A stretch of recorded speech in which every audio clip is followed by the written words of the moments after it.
सुबह सुबह आपके पापा घर से बाहर निकलते हैं, काम पे जाते हैं, पूरा दिन काम करके थके हारे बेचारे घर आते हैं और उसी बेड पे आके लेट जाते हैं जहां से सुबह वो उठे थे। लेकिन फिजिक्स के हिसाब से आपके पापा ने कोई काम नहीं किया। तो फिजिक्स के हिसाब से वर्क क्या होता है? आप जिम में जाओ, डंबल को 20 बार उठाओ और वहीं रख दो जहां से उठाया था। फिजिक्स के हिसाब से आपने कोई काम नहीं किया। तो फिजिक्स के हिसाब से काम होता कब है? तो यहाँ पे आपके लिए साइंस एंड फन 9-10 के चैनल पे हम लोग वर्क और एनर्जी का पूरा लेक्चर लेके आए हैं वन शॉट के अंदर, जहां पे आपको पढ़ाया जाएगा कि वर्क क्या होता है, एनर्जी क्या होता है, एनर्जी के टाइप क्या होते हैं और उसके कंजर्वेशन। तो लेक्चर को एंड तक देखिएगा और मेरा यकीन मानिए वर्क और एनर्जी के रिगार्डिंग आपके मन में कोई डाउट नहीं रहेगा। चलिए शुरू करते हैं। स्वागत है आप सभी का साइंस एंड फन 9-10 चैनल पे, जहां पे टीचर्स आपको दिल और दिमाग दोनों से पढ़ाते हैं। और 9th की ये मेरी पहली वीडियो है इस चैनल के ऊपर, तो आप सभी का स्वागत है इस चैनल पे। मेरा नाम है आशु घई और मैं बच्चों को साइंस पढ़ाता हूं और पढ़ाने से ज़्यादा समझाने में बिलीव करता हूं।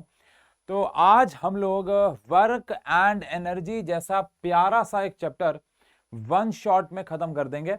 और इस चैप्टर से रिलेटेड जितने भी एक्सपेरिमेंट्स होंगे, या तो उन्हें हम कंसेप्ट्स अंडर 10 मिनट्स के अंदर लेके आएंगे या फिर शॉर्ट्स की फॉर्म में। आई होप आप इस चैनल पे अगर आपने गो थ्रू किया हो तो 10th क्लास में भी हमने बिल्कुल यही फॉर्मेट फॉलो किया है। हम लोगों ने उनका एक चैप्टर है कार्बन कंपाउंड, उसको हमने वन शॉट में निपटाया। अब हम उसके वन कंसेप्ट्स अंडर 10 मिनट्स में उसके एक्सपेरिमेंट्स लाएंगे। या इथेनॉल के ऊपर अभी हाल ही में कंसेप्ट अंडर 10 मिनट गया, जहां पे हमने एक्सपेरिमेंट भी दिखाया है। तो बिल्कुल ऐसे ही करेंगे। तो कंसेप्ट अंडर 10 मिनट्स में आपको एक्सपेरिमेंट्स और समझने की नॉलेज और शॉर्ट्स की फॉर्म में वो मिलता रहेगा, और वन शॉट में हम लोग डेडिकेटेडली आपको पढ़ाते रहेंगे। और इसका कॉम्बिनेशन बहुत इंपैक्ट क्रिएट करेगा, आप पढ़ने के साथ साथ चीजें समझेंगे भी।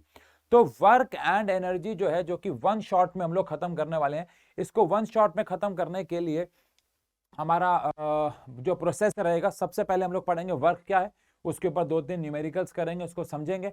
फिर हम चलेंगे एनर्जी क्या है, एनर्जी कितने टाइप की होती है। हमें इस चैप्टर में 2 एनर्जीज पढ़नी है, kinetic energy and potential energy. फिर काइनेटिक को पढ़ेंगे, फिर पोटेंशियल को पढ़ेंगे, फिर law of conservation of energy को पढ़ेंगे, फिर पावर को पढ़ेंगे, उसके ऊपर न्यूमेरिकल करेंगे। चैप्टर हमारा वन शॉट में खत्म हो जाएगा। तो चलिए work and energy one shot lecture के बारे में बात करते हैं।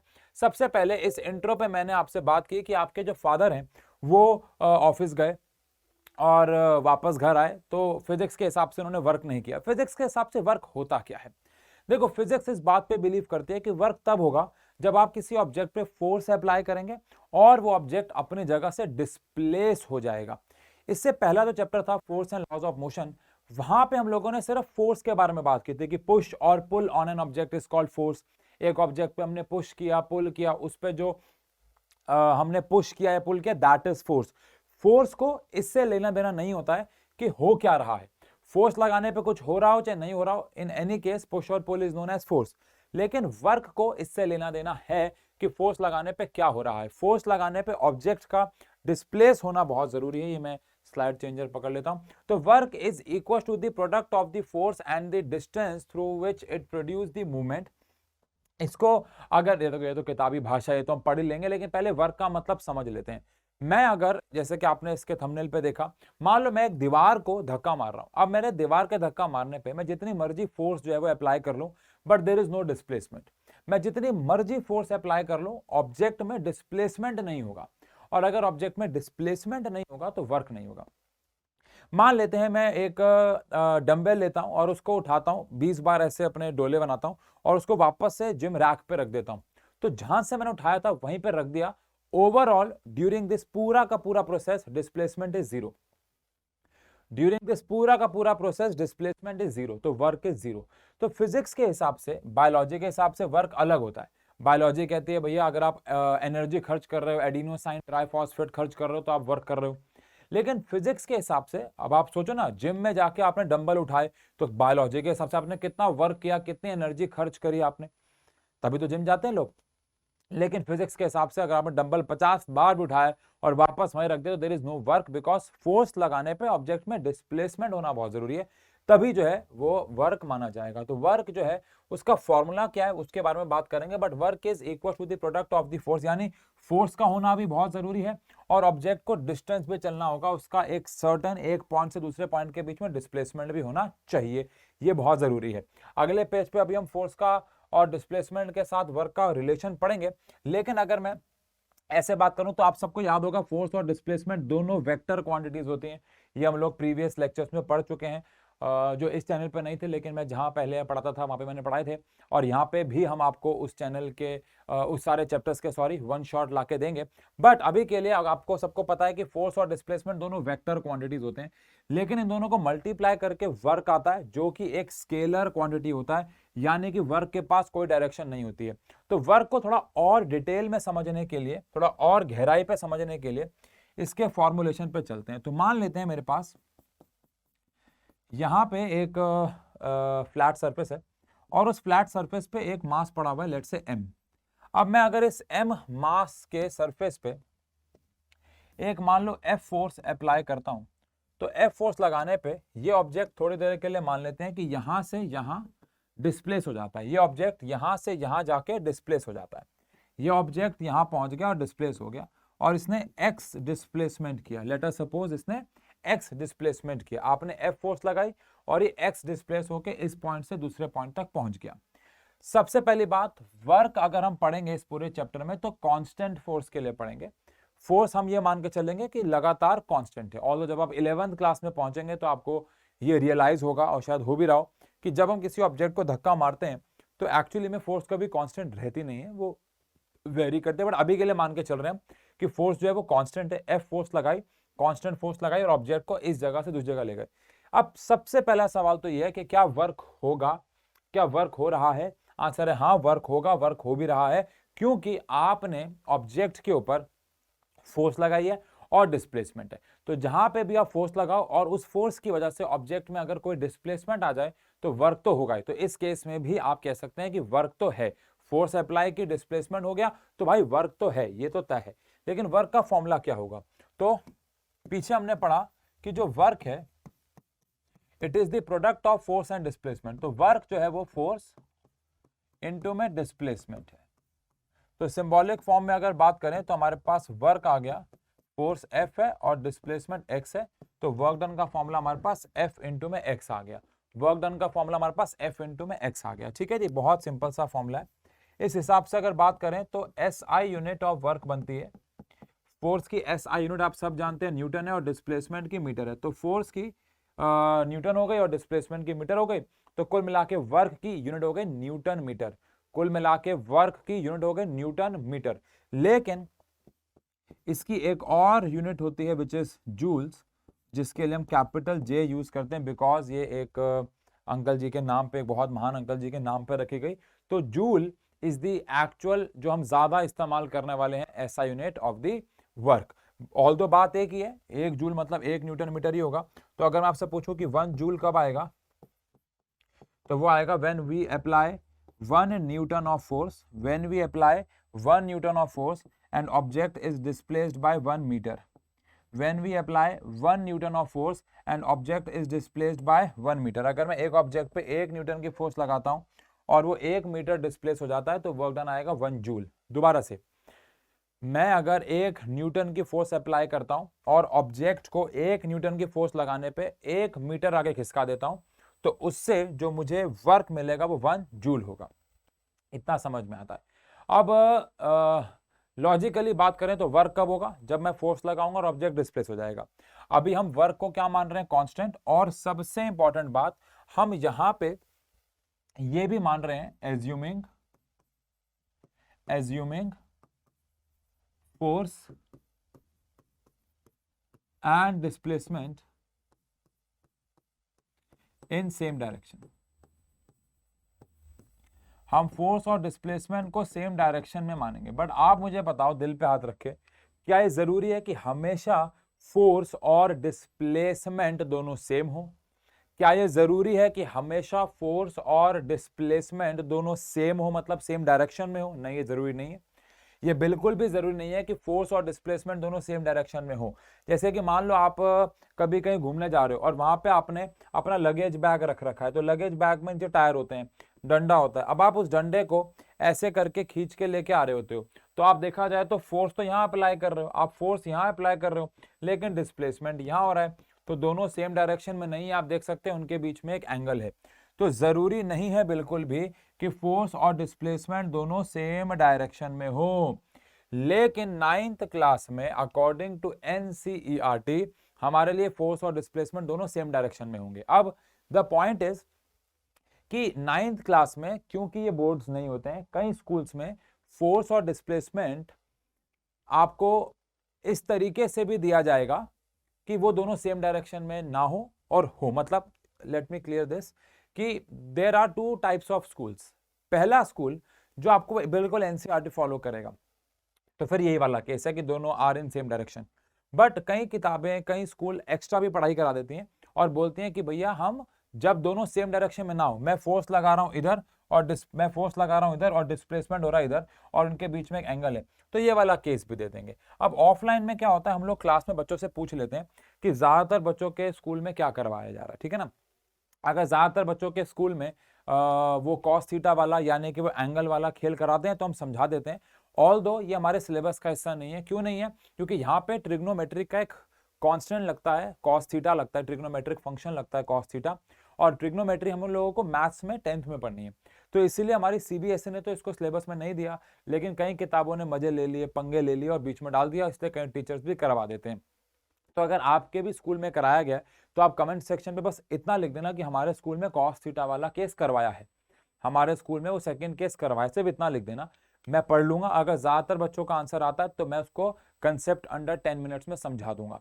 बट अभी एनसीईआरटी फॉलो करते हुए बात करें तो हमें कांस्टेंट फोर्स के लिए बात करनी है जब फोर्स और डिस्प्लेसमेंट दोनों सेम डायरेक्शन में हो, और उस केस में वर्क डन का फॉर्मूला फोर्स इंटू में डिस्प्लेसमेंट आ जाएगा।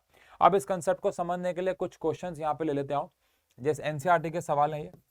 तो अ पेयर ऑफ बुलॉक्स है जो एक्सर्ट कर रही है फोर्स, टोटल दो कैटल हैं जो कितना फोर्स अप्लाई कर रही है 140 न्यूटन मिलके, ठीक है ना, on a plough. The field being ploughed is इतना, और वो कितना मीटर उन्होंने प्लोइंग किया, तो आंसर है 15 metre long. How much work is done in ploughing the length of the field. तो बहुत ही सिंपल सा क्वेश्चन, एनसीईआरटी का क्वेश्चन। वर्क डन का फॉर्मूला फोर्स इंटू में डिस्प्लेसमेंट, फोर्स हमारे पास है 140 एंड डिस्प्लेसमेंट इज 15, आपको इसे मल्टीप्लाई कर लेना, इतना जूल जो है वो आंसर आ जाएगा। सिंपल है यार, ज्यादा मुश्किल नहीं है कुछ, ठीक है जी। अगला सवाल अगेन एनसीईआरटी का ही सवाल है, एग्जांपल है शायद। एक पॉटर है, कूली है जो 15 किलो के लगेज को लिफ्ट करता है। एक कूली है जो लिफ्ट करता है 15 kg के वजन को from the ground and puts it on his head, और वो उसको कितनी ऊंचाई पे, यानी कि 1.5 मीटर, जिसको हम डिस्प्लेसमेंट भी कह सकते हैं। कैसे? उसने जमीन से लगेज उठाया, 1.5 मीटर उठाकर अपने सर पे रख दिया, तो जो डिस्प्लेसमेंट हो गया 1.5 मीटर हो गया। Calculate the work done by him on the luggage. तो अब यहाँ पे प्लानिंग करेंगे, मैं एक नोट का पॉइंट लिखवा दूंगा आपको लिखना हो तो कहीं पे। जब भी हम वर्क डन अगेंस्ट ग्रेविटी करेंगे, जब भी हम ग्रेविटी के खिलाफ कोई चीज उठाएंगे, तो जो फोर्स होगी वो वजन यानी mg के बराबर होगी। बिकॉज ग्रेविटी के केस में जो फोर्स अप्लाई होती है, जो अर्थ फोर्स अप्लाई करती है, वो हमेशा mg यानी कि उसका वेट होता है, ठीक है जी। तो ये पॉइंट लिख लीजिए, बहुत काम आएगा।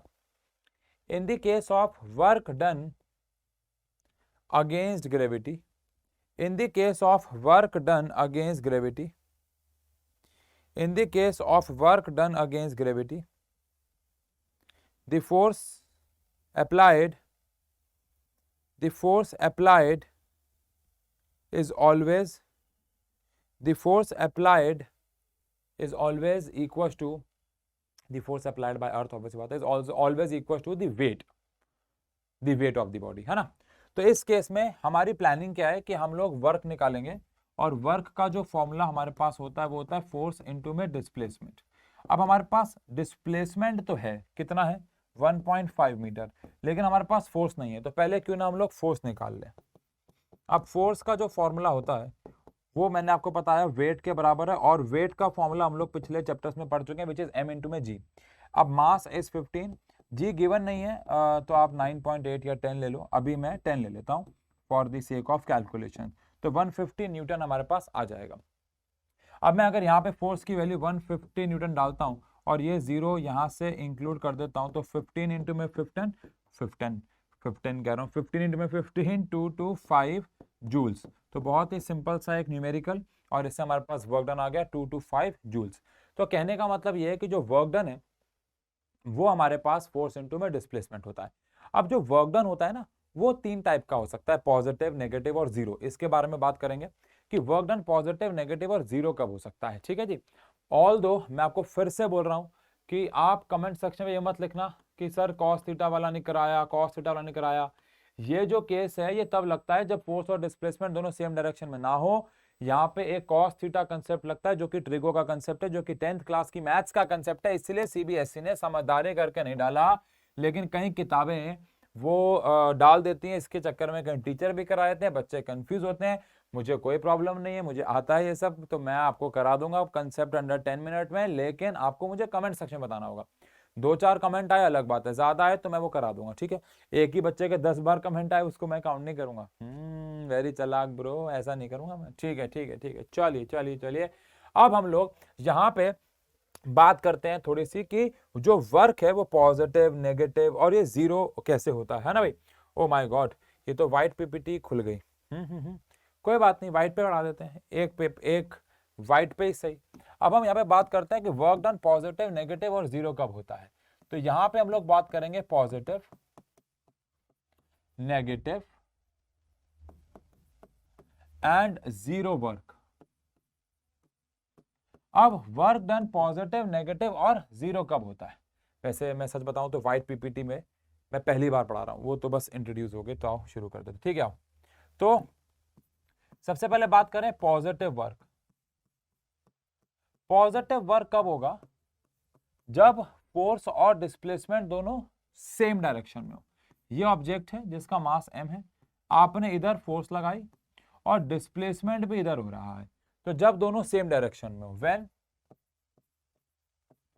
Force and displacement are in same direction, जब फोर्स और डिस्प्लेसमेंट दोनों सेम डायरेक्शन में हो, तो उस केस में हम लोग बोलेंगे कि पॉजिटिव वर्क हो रहा है। अब अगर मैं बात करूं नेगेटिव वर्क की, तो नेगेटिव वर्क कब है,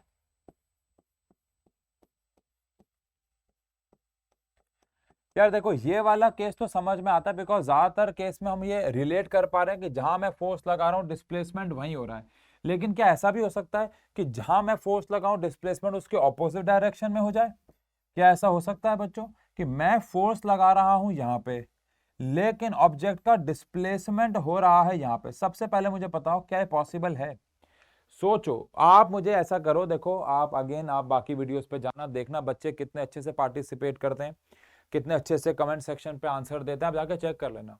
खासकर आप कार्बोनेट्स कंपाउंड के 10th की वीडियो देख लो, कितने बच्चों ने कितने बढ़िया तरीके से आंसर दिया हुआ है और कितना माहौल बन जाता है वहाँ। अदरवाइज कमेंट सेक्शन पे बेकार की चीजें होती हैं, लेकिन उस कमेंट सेक्शन को आप खोलना कार्बोनेट्स कंपाउंड के इसी चैनल पे, मजा आ जाएगा आपको।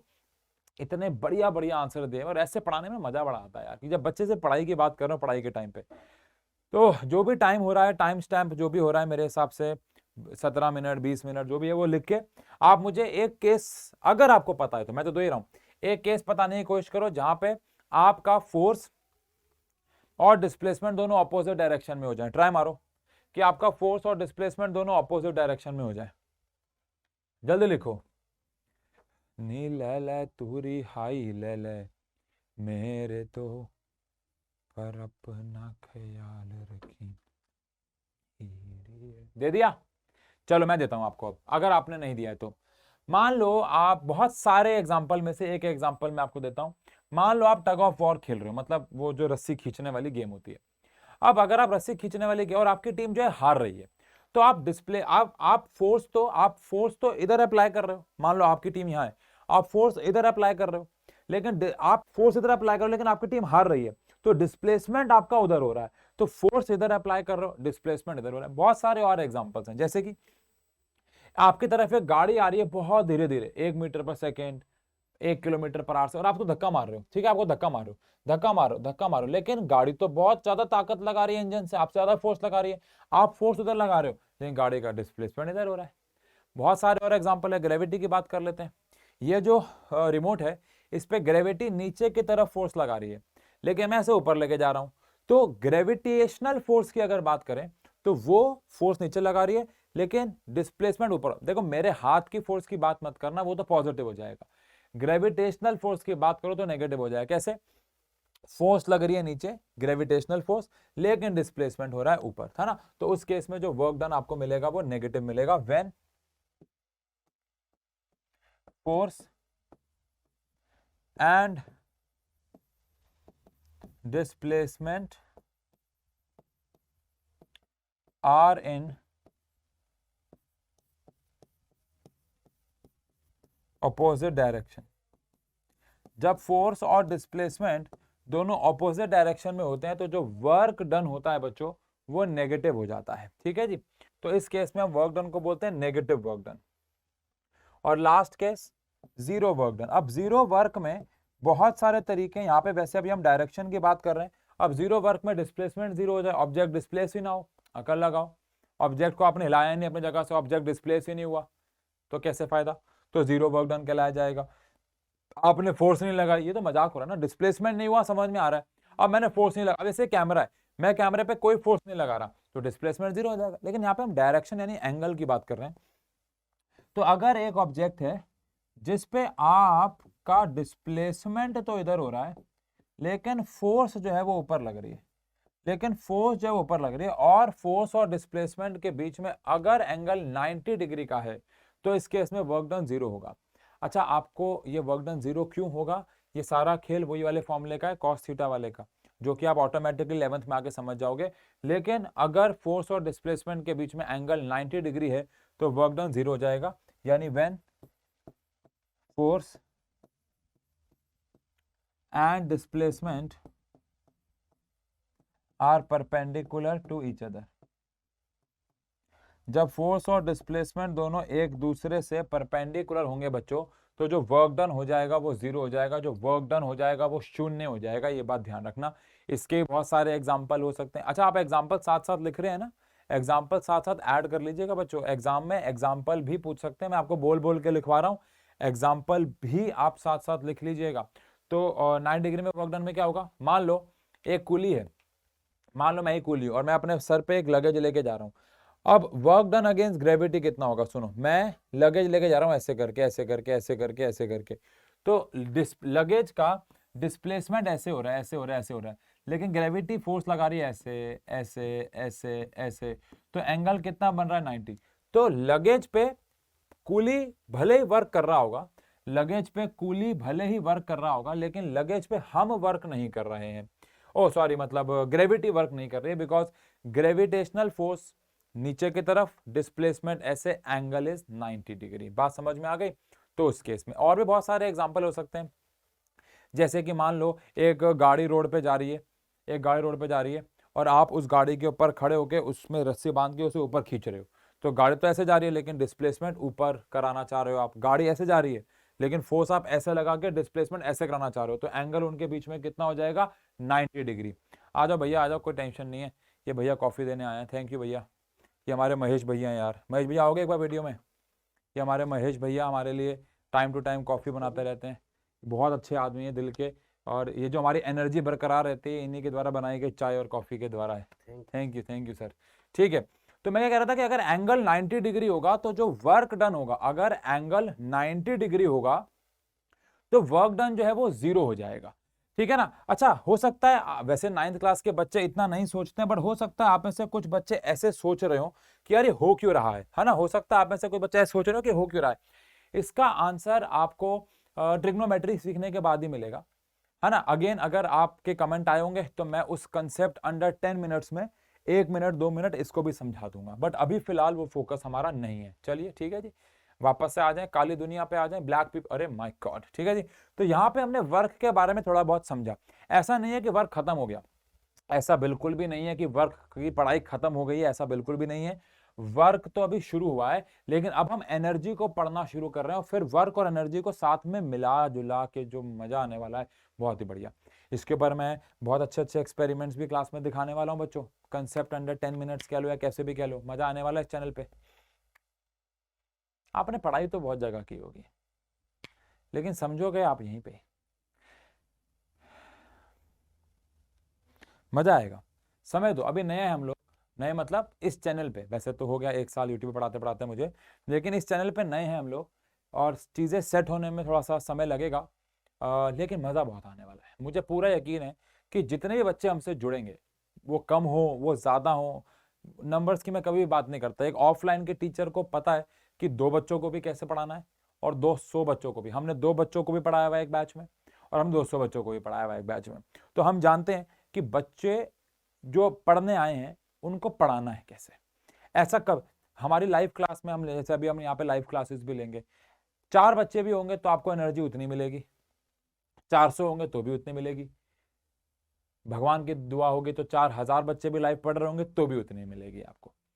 तो वो ही बात क्यों, क्योंकि हम जो पढ़ रहे होते हैं ना, जब हम कंसेप्ट को पढ़ा रहे होते हैं तो एक्चुअली हम भी पढ़ रहे होते हैं। तो उसके लिए एनर्जी मेंटेन करना बड़ा जरूरी है। और अरे वाह भाई वाह, एनर्जी के बारे में पढ़ रहे हैं और एनर्जी की ही बातें हो गई। ये मैंने इंटेंशनली नहीं किया, ये अपने आप ही हो गया, ये कॉफी की खुशबू से ही शायद चलो आओ एनर्जी के बारे में पढ़ना शुरू करते हैं। एनर्जी और वर्क में फर्क क्या है, आओ जरा समझो। मैं पार्क के 4 चक्कर लगा सकता हूं, यह है एनर्जी। मैंने पार्क के 4 चक्कर लगा दिए, यह है वर्क। मैं माउंट एवरेस्ट पे चढ़ सकता हूं, यह है एनर्जी। मैं चढ़ गया, यह है वर्क। मैं 50 पुशअप मार सकता हूं, यह है एनर्जी। मैंने 50 पुशअप मार दिए, यह है वर्क। मतलब आप मैक्सिमम कितना काम कर सकते हो, आपके अंदर काम करने की, वर्क करने की मैक्सिमम क्षमता कितनी है, इसे कहा जाता है energy. Energy is the ability to do work. Energy का मतलब है कितना काम, कितना मैक्सिमम काम आप कर सकते हो, इसको एनर्जी बोलते हैं। तो energy is the ability to do work, energy is the capacity to do work. कई किताबें इसको ऐसे भी बोल सकती हैं, और maximum capacity. Actually capacity word अपने आप में ही मैक्सिमम होता है, लेकिन इसके अंदर और इंपैक्ट डाल दिया मैंने। Maximum capacity to do work by a body is called energy. इसे क्या कहा जाता है, एनर्जी कहा जाता है। Maximum capacity to do work, maximum कितना काम हम लोग कर सकते हैं, इसको हम लोग बच्चों एनर्जी कहते हैं। अब एनर्जी बहुत टाइप की होती है। मैंने आपको अभी इंटरव्यू में बताया कि हम लोग 2 टाइप की एनर्जी के बारे में इस चैप्टर में बात करेंगे, मेनली काइनेटिक, पोटेंशियल। लेकिन एनर्जी वैसे बच्चों बहुत टाइप की होती है, टाइप्स ऑफ एनर्जी। मैं सारी तो यहाँ लिख भी नहीं पाऊंगा, और सारी इतनी सारी एनर्जी है बच्चों कि मैं सारी लिखते वक्त भूल भी जाऊंगा। जैसे अगर मैं आपसे पूछूं कि आप हनी सिंह जी महाराज के, हनी सिंह योयो हनी सिंह जी के कितने गाने जानते हैं, तो आप मुझे 20 बता देंगे, 30 बता देंगे, 40 बता देंगे, फिर आप भूल ही जाएंगे, बिकॉज इतने सारे हैं कि आप भूल जाएंगे। आप समझ रहे हो मेरी बात। तो बिल्कुल ऐसा ही है कि एनर्जी इतने सारे टाइप की है कि सबके नाम तो लिखना ही पॉसिबल नहीं है। बट ठीक है, जो जो रोजमर्रा के जीवन हमारे इस्तेमाल हो रही है, पहली 2 तो मैं लिखी दूं जिनको हमें पढ़ना है। हो सकता है अभी आपको इनका मतलब ना पता हो, जैसे काइनेटिक एनर्जी और पोटेंशियल। लेकिन इस लेक्चर के बाद आपको हर जगह काइनेटिक एनर्जी, पोटेंशियल एनर्जी दिखने लग जाएगी। ठीक है जी, आप ढूंढने लग जाओगे, मैं ढूंढूं तुझे हर जगह हर जगह। ओ माय गॉड, किंग का गाना आ गया ये तो, किंग जी का। काइनेटिक एनर्जी, पोटेंशियल एनर्जी इस चैप्टर में पढ़ने वाले हैं हम लोग। केमिकल एनर्जी, जहां पे भी केमिकल्स इन्वॉल्व होते हैं उस एनर्जी को हम लोग केमिकल एनर्जी कहते हैं, सब जानते होंगे शायद। सोलर एनर्जी, सूरज से निकलती है भैया, सूर्य देवता जी से निकलती है सोलर एनर्जी। लाइट एनर्जी,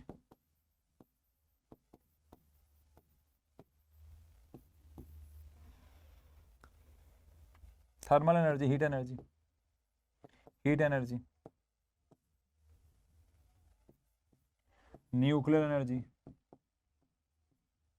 ऐसे करके बच्चों बहुत सारी एनर्जी हैं, इतनी सारी एनर्जी हैं कि मैंने आपको बताया कि खत्म नहीं होंगी। साउंड एनर्जी भी है, इसके अलावा मैग्नेटिक एनर्जी भी है, इलेक्ट्रोस्टैटिक एनर्जी भी है, पोटेंशियल बोल दिया, बहुत सारे टाइप की एनर्जी है यार, इलास्टिक एनर्जी भी है।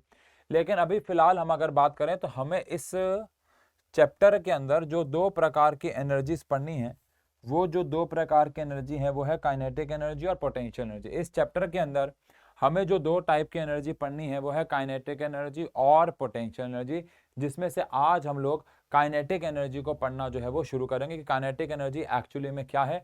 काइनेटिक एनर्जी को स्टडी करना शुरू करेंगे यहाँ पे हम लोग। ठीक है जी, पहला आधा घंटा रहेगा काइनेटिक एनर्जी के ऊपर, फिर अगला आधा घंटा रहेगा, आधे से थोड़ा ज़्यादा रहेगा पोटेंशियल एनर्जी के ऊपर। उसके बाद फिर पावर पे आ जाएंगे और फिर कुछ न्यूमेरिकल्स करेंगे इस चैप्टर में, ठीक है। चैप्टर ज़्यादा बड़ा नहीं है, चैप्टर ज़्यादा बड़ा नहीं है, वन शॉट के लिए बिल्कुल परफेक्ट चैप्टर है ये। 2 घंटे 2.5 घंटे का, 3 घंटे से कम का वन शॉट मेरे हिसाब से बनेगा। थोड़ा ऊपर चला जाए तो बाद में मत कमेंट सेक्शन में बोलना, लेकिन मुझे लगता है इससे कम में ये चैप्टर हम लोग निपटा सकते हैं बहुत ईजिली, ठीक है जी। चलो काइनेटिक एनर्जी के बारे में पढ़ते हैं। चलिए भाई आगे बढ़ते हैं, आगे बढ़ते हैं। और अब बात करते हैं हम लोग, ये तो बात हुई एनर्जीज की, तो अब हमारे पास जो टॉपिक आता है वो आता है काइनेटिक एनर्जी। तो फिर से बोल रहा हूँ, एनर्जी बहुत टाइप की है, लेकिन हमें इस चैप्टर में जो 2 एनर्जीज को डिटेल में पढ़ना है वो है kinetic energy and potential energy. अब काइनेटिक एनर्जी कौन सी एनर्जी होती है? तो energy due to motion of a body, यानी ऐसी कोई भी एनर्जी जो किसी भी बॉडी के मोशन की वजह से आती है। मान लो किसी बॉडी के पास मोशन है, मान लो किसी बॉडी के पास एक सर्टेन वेलोसिटी है, एक बॉडी एक सर्टेन वेलोसिटी पे चल रही है, तो उसकी एक सर्टेन वेलोसिटी की वजह से उसके पास एक एनर्जी होगी जिसे काइनेटिक एनर्जी कहा जाएगा। तो काइनेटिक एनर्जी एक ऐसी एनर्जी है जो किसी भी बॉडी के पास तब आती है जब वो मोशन में हो। जैसे ये जो कैमरा हमारे सामने लगा हुआ है, ये भी मोशन में नहीं है, तो इसके पास कोई काइनेटिक एनर्जी नहीं है। लेकिन बाहर रोड पे जो गाड़ियां चल रही होंगी वो मोशन में है, तो उनके पास काइनेटिक एनर्जी है। हम लोग क्रिकेट खेल रहे हैं, तो जो विकेट जमीन पे गड़ी हुई हैं उनके पास कोई काइनेटिक एनर्जी नहीं है। लेकिन एक बॉलर ने बॉल को फेंका, तो जब वो फेंका, जब वो हवा में थी और बैट्समैन ने टप्पा मारा, वो वापस गई, उस दौरान उसके पास जो एनर्जी थी वो काइनेटिक एनर्जी थी। लेकिन बॉल ऐसे टप्पा खाते खाते खाते खाते बाउंड्री पे जाके रुक गई, अब उसके पास कोई काइनेटिक एनर्जी नहीं है। तो ऐसी एनर्जी जो किसी भी बॉडी के मोशन की वजह से आती है उसको हम लोग काइनेटिक एनर्जी कहते हैं। तो काइनेटिक एनर्जी बेसिकली तभी आएगी जब किसी बॉडी में मोशन होगा, है ना भाई। इस कमरे में लगी हुई लाइटें, ये एलसीडी स्क्रीन जो भी है, मतलब जो भी है मुझे नहीं पता एलसीडी है क्या है, एलईडी है, ये स्क्रीन, ये सबके पास कोई काइनेटिक एनर्जी नहीं, लेकिन मेरे पास काइनेटिक एनर्जी है क्योंकि मैं जो है वो मोशन कर रहा हूँ, और मैं मोशन कर रहा हूँ मेरे पास काइनेटिक एनर्जी। लेकिन अब मेरे पास कोई काइनेटिक एनर्जी उस दौरान नहीं थी जब मैं रुका हुआ था। तो ऐसी एनर्जी जो किसी भी बॉडी के मोशन की वजह से आती है उसे काइनेटिक एनर्जी बोलते हैं। ऑल्सो जो किसी भी बॉडी की काइनेटिक एनर्जी होती है, जिसको हम के ई से शो करते हैं, इसका जो फॉर्मूला होता है वो होता है हाफ इंटू में mass of the body and the square of the velocity. Half into में mass of the body and square of the velocity, यानी किसी भी बॉडी का मास और उसकी वेलोसिटी के स्क्वायर को मल्टीप्लाई करके अगर आप उसका हाफ कर दो तो आपको काइनेटिक एनर्जी मिल जाएगी। ऑब्वियस सी बात है, इस फॉर्मूले की हम डेरिवेशन भी करते हैं। इस साल हमारे सीबीएसई के सिलेबस में डेरिवेशंस बहुत सारी हटा दी। ऑल्दो मैं काइनेटिक एनर्जी के फॉर्मूले के डेरिवेशन आपको करवा रहा हूँ, ऐसी बात नहीं है कि हम नहीं करेंगे, लेकिन आप अपने क्योंकि 9th क्लास एक बहुत 9th और 11th बहुत कंट्रोवर्शियल क्लासेस होती हैं, पता नहीं चलता, कोई स्कूल में कुछ करा रहा है, कोई स्कूल में कुछ। आप अपने हिसाब से एक बार देख लेना, मैं करवा रहा हूँ। हमारे ऑफलाइन में कुछ स्कूल्स में कट गई है, कुछ स्कूल्स में आ रही है, तो उस हिसाब से आप देख लेना, ठीक है। बट काइनेटिक एनर्जी का formula half M V square. अब आप मुझे एक सिंपल सा लॉजिक बताओ कि अगर एक body, so if a body is at rest, अगर एक बॉडी रेस्ट पे, if a body is at rest then velocity zero, और अगर उसकी वेलोसिटी जीरो हो गई तो काइनेटिक एनर्जी भी उसकी जीरो हो जाएगी। तो अगर कोई बॉडी रेस्ट पे है तो उसके पास कोई काइनेटिक एनर्जी नहीं होगी, और होनी भी नहीं चाहिए, because kinetic energy is the energy जो पार्टिकल के मोशन की वजह से आती है। तो फिर उसके पास कॉमन सेंस की बात है, कोई काइनेटिक एनर्जी नहीं होगी। एक बात और ध्यान रखनी है आपको कि kinetic energy can never be negative, ये कभी भी नेगेटिव नहीं हो सकती। किसी भी बॉडी की काइनेटिक एनर्जी कभी भी नेगेटिव नहीं हो सकती। क्यों? हाफ हमेशा पॉजिटिव है। किसी भी बॉडी का मास कभी भी नेगेटिव नहीं हो सकता, मास हमेशा पॉजिटिव होता है। वेलोसिटी का स्क्वायर, वेलोसिटी नेगेटिव हो सकती है, velocity can be negative, but square of the velocity कभी भी नेगेटिव नहीं हो सकता। तो इसलिए काइनेटिक एनर्जी कभी भी नेगेटिव नहीं होती है। अब ये बोलने वाली बात नहीं है कि ये एक स्केलर क्वांटिटी है, दुनिया की सारी एनर्जी स्केलर क्वांटिटी होती है। सारी एनर्जी मतलब वर्क ही तो है यार, और वर्क स्केलर क्वांटिटी होता है, हमने बात कर ली है। तो दुनिया की सारी एनर्जी स्केलर क्वांटिटी है, और ये भी आपको पता होना चाहिए, बार बार बोलने वाली बात भी नहीं है। ऐसा यूनिट ऑफ कोई भी एनर्जी हो, इवन काइनेटिक हो, पोटेंशियल हो, थर्मल हो, सब एनर्जीज की एसआई यूनिट जो है वो जूल्स जो है वो रहती है, ठीक है जी। तो ये काइनेटिक एनर्जी के बारे में बेसिक बात हुई। तो अगर किसी बॉडी की वेलोसिटी बहुत ज़्यादा है तो उसकी काइनेटिक एनर्जी ज़्यादा होगी। किसी बॉडी का अगर मास बहुत ज़्यादा है तो ऑटोमेटिकली उसकी काइनेटिक एनर्जी ज़्यादा हो जाएगी। तो kinetic energy is directly proportional to the mass of the body. Kinetic energy mass of the body और वेलोसिटी ऑफ द बॉडी के डायरेक्टली प्रोपोर्शनल होता है। ये बात आपको ध्यान में रखनी होगी। ठीक है जी, डन। अब हम यहाँ पे डेरिवेशन ऑफ काइनेटिक एनर्जी कर देंगे। बहुत छोटी सी डेरिवेशन है, डेरिवेशन ऑफ काइनेटिक एनर्जी। एक बार स्कूल में कंफर्म कर लीजिएगा कि काइनेटिक एनर्जी आपका सिलेबस का हिस्सा है या नहीं है। ठीक है जी। तो यहाँ हमारे पास एक बॉडी है और इस बॉडी पे हमारे पास एक मास m पड़ा हुआ है और ये मास m को हमने धक्का मार के यहाँ पहुँचा दिया। x डिस्प्लेसमेंट हमने इस बॉडी को करवा दिया, x डिस्प्लेसमेंट करवा दिया और फोर्स लगा दी हमने इसके ऊपर F।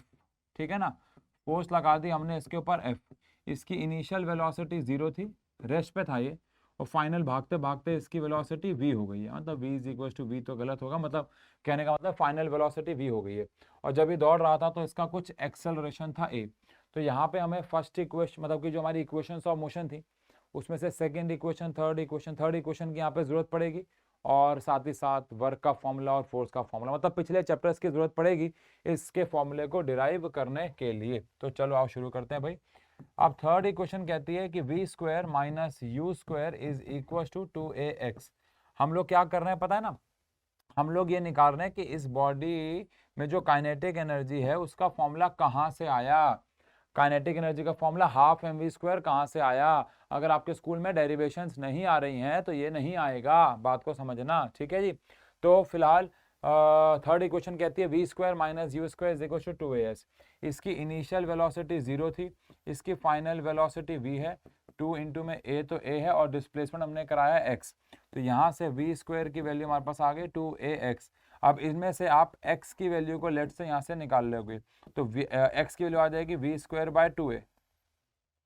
यहाँ से आप x की वैल्यू निकाल लोगे तो x की वैल्यू यहाँ पे आ जाएगी हमारे पास v स्क्वायर बाय 2a। यहाँ से हमारे पास x की वैल्यू आ जाएगी v स्क्वायर बाय 2a। आप x की वैल्यू भी निकाल सकते थे, आप a की, वो आप समझ जाओगे अभी मैं क्यों कह रहा हूँ। दोनों में से किसी की भी एक की निकाल लोगे। ठीक है जी। अब क्या होगा देखो, हमारे पास जो वर्क का फॉर्मूला हमने पढ़ा है अभी वो है फोर्स इनटू में डिस्प्लेसमेंट। अब फोर्स का फॉर्मूला हमने लॉज ऑफ मोशन चैप्टर में पढ़ा हुआ है, मास इनटू में एक्सेलरेशन। तो फोर्स का फॉर्मूला हमने मास इनटू में एक्सेलरेशन डाल दिया। तो मास इनटू में एक्सेलरेशन तो ठीक है, लेकिन डिस्प्लेसमेंट की जगह मैं क्या लिख सकता हूँ, v square by 2a। a से a क्या हो जाएगा, कैंसिल। तो वर्क डन हमारे पास आ जाएगा m v स्क्वायर बाय 2। 2 को अगर मैं बाहर ले लूँ तो ये आ जाएगा हाफ m v स्क्वायर। तो मेरे पास कुल मिला के वर्क डन आ जाएगा हाफ m v स्क्वायर। कुल मिला के वर्क डन आ जाएगा हाफ m v स्क्वायर। अब क्योंकि जो भी वर्क हम करेंगे दौड़ते हुए वो सारा का सारा वर्क काइनेटिक एनर्जी में कन्वर्ट हो जाएगा। यार वर्क और एनर्जी एक की तो बात होती है, आपसे बात हो तो चुकी है कि capacity to do work, capacity to do work, कितना वर्क आप कर सकते हो, यही तो आपका एनर्जी होता है। तो कुल मिला के जो भी आप वर्क कर रहे हो आपकी एनर्जी ही तो है बेसिकली, जो उसमें से तो वर्क किया होगा ना आपने। तो काइनेटिक एनर्जी का फॉर्मूला हमारे पास कुल मिला के जो कि वर्क का फॉर्मूला हाफ mv स्क्वायर वो आ जाएगा। तो मुबारक हो, हमने यहाँ पे काइनेटिक एनर्जी का फॉर्मूला जो है वो डिराइव कर लिया है, which is half mv square. अब अगर आपके एग्जाम में अगर आपके एग्जाम में डेरिवेशंस आ रही हैं तो ये वाले डेरिवेशन काफ़ी इंपॉर्टेंट डेरिवेशन है, और अगर नहीं आ रही तो फिर तो सभी बेकार है। ठीक है जी। ऑल्दो सीबीएसई ने बहुत अच्छा डिसीजन लिया कि डेरिवेशंस काट दी, क्योंकि ये वाली डेरिवेशन भी हमारे सिलेबस में से क्यों हटा दी गई कई स्कूल्स में, क्योंकि ये 11th में as it is same derivation आती है, मतलब एग्जैक्टली सेम डेरिवेशन आती है। चलो बात की बात है वो तो ये हुआ काइनेटिक एनर्जी। अब काइनेटिक एनर्जी के ऊपर एक आध न्यूमेरिकल कर लेते हैं उसके कंसेप्ट को थोड़ा सा और ढंग से समझने के लिए। एक ऑब्जेक्ट है जिसका मास हमारे पास 15 kg है। काइनेटिक एनर्जी का फॉर्मूला आपको याद हो जाना चाहिए हाफ mv स्क्वायर, और वो यूनिफॉर्म वेलोसिटी से दौड़ रहा है विच इज 5 मीटर पर सेकेंड। एनसीईआरटी का सवाल है, बहुत ईजी है, बस कंसेप्ट को थोड़ा समझने के लिए लाया गया है। ऑल्दो ऐसे क्वेश्चन थोड़े से कम होते हैं चांसेस एग्जाम में आने के, आते हैं डेरिवेशंस के नीचे 1-2 नंबर के आ जाते हैं, बट मेनली थोड़े घुमा फिरा के क्वेश्चन आएंगे। वो जब हम वर्क एनर्जी के न्यूमेरिकल सेशन लेके आएंगे उसमें हम लोग डिस्कस करेंगे। तो मास हो गया 15, वेलोसिटी हो गई 5, आपको उसकी काइनेटिक एनर्जी निकालनी है। बच्चों वाला सवाल है, तो हम भी तो बच्चे ही हैं, मतलब आप भी तो बच्चे ही हो। हाफ mv स्क्वायर, हाफ मास हमारे पास 15 है और वेलोसिटी हमारे पास 5 है, इसका स्क्वायर कर देंगे तो कुल मिला के हमारे पास आ जाएगा हाफ mv स्क्वायर में। ये काइनेटिक एनर्जी आ गई, तो यहाँ से हमारे पास हाफ इंटू में 15 इंटू में 25 आ गया, सही कह रहा हूँ, 15 kg का। ओहो सॉरी सॉरी सॉरी यार, भावनाओं में बह गया मैं आपके साथ, मैंने ध्यान नहीं दिया कि वेलोसिटी तो 4 है, 4 है, 4 का स्क्वायर 16 होता है बच्चों। तो काइनेटिक एनर्जी हमारे पास आ गई हाफ इंटू में 15 इंटू में 16 था, तो इसको काट ही दोगे तो क्या हो जाएगा, ये 8 इंटू में 15 हो जाएगा। अब 8 इंटू में 15 क्या होता है बच्चों, 8 इंटू में 15 इंटू में 4 होता है 60, तो ये 120 आ गया है ना भाई, तो ये 120 जूल्स आ गया। तो काइनेटिक एनर्जी कुल मिला के 120 जूल्स आ जाएगी। सर क्या ये क्वेश्चन एग्जाम में आएगा, आ भी सकता है, बट जनरली आएगा भी तो 1 नंबर का आएगा, इससे ऊपर का नहीं आएगा, और वो भी अब तो वो अब इस साल तो बिल्कुल चांसेस है कि एमसीक्यू फॉर्म में ही आए, समझ रहे हो आप। चलो फिलहाल एक क्वेश्चन 2 बार कॉपी हो गया है क्या, है ना, 2 बार कॉपी हो गया, ऐसा कर ये कर बच्चों, हमने ये गलती से नहीं हुआ है, जान के किया बच्चों, ताकि सेम क्वेश्चन हम आपको होमवर्क में भी दे सके बच्चों, बात को कवर तो करना ही पड़ेगा ना यार। चलो ठीक है, इसके बहुत अच्छे अच्छे और सवाल भी हैं काइनेटिक एनर्जी के ऊपर, बड़े ही प्यारे प्यारे सवाल भी हैं।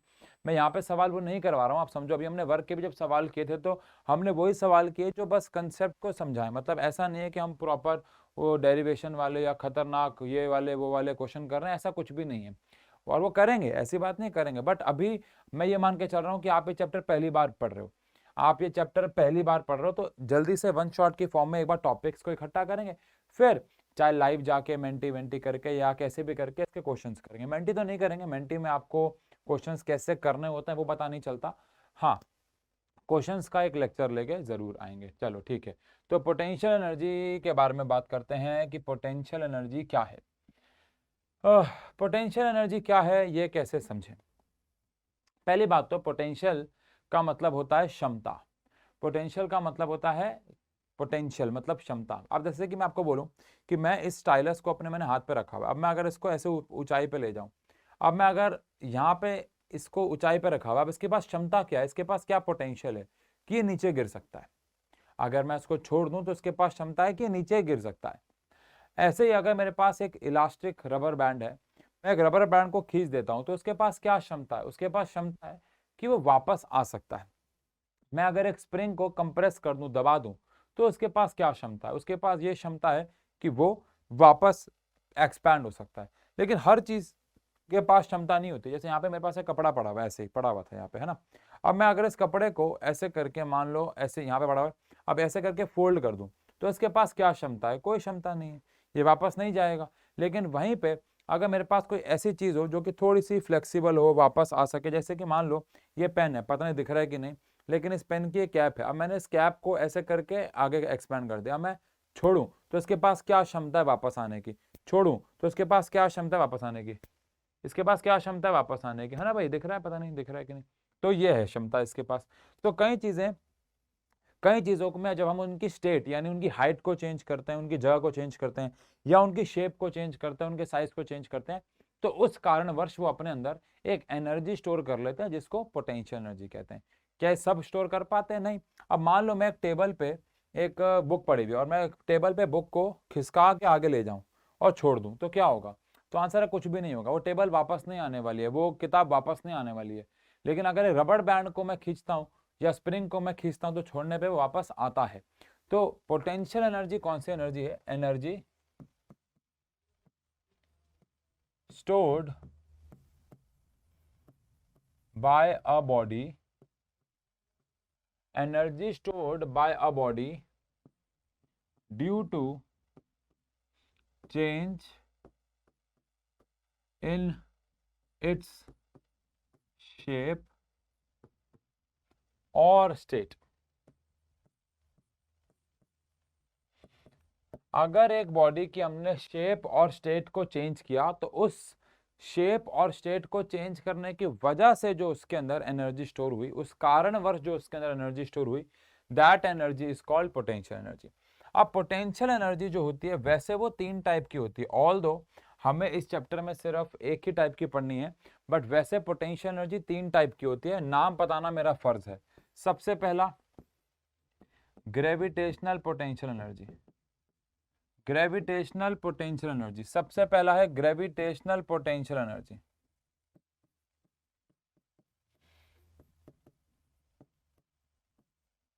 नाम से क्या लग रहा है बताओ? नाम से लग ही रहा है। अगर मैं ग्रेविटेशनल फोर्स के अगेंस्ट काम करता हूं, अगर मैं ग्रेविटेशनल फोर्स के अगेंस्ट काम करता हूं, तो ग्रेविटेशनल फोर्स के अगेंस्ट किया गया काम आपको पता स्टोर होता है। मैं अगर इस मार्कर को, स्टाइलस को ग्रेविटेशनल फोर्स के अगेंस्ट लेके जाता हूं, तो ये अपने काम को स्टोर कर लेगा। अगर मैं ग्रेविटेशनल फोर्स के अगेंस्ट लेके जाता हूं तो ये स्टोर कर लेगा। तो ये कौन सी एनर्जी होगी? Gravitational potential energy. और हमें यही वाली पोटेंशियल एनर्जी इस चैप्टर में पढ़नी है। फिर आती है इलास्टिक पोटेंशियल एनर्जी। अब इलास्टिक पोटेंशियल एनर्जी का मतलब भी आप समझ रहे होंगे। तो इलास्टिक पोटेंशियल एनर्जी एक ऐसी एनर्जी होगी जो कि इलास्टिक फोर्स के अगेंस्ट काम करके आएगी। एक रबर बैंड को खींच दिया, एक स्प्रिंग को दबा दिया, तो उसकी वजह से जो पोटेंशियल एनर्जी पैदा होगी वो इलास्टिक पोटेंशियल एनर्जी हो जाएगी।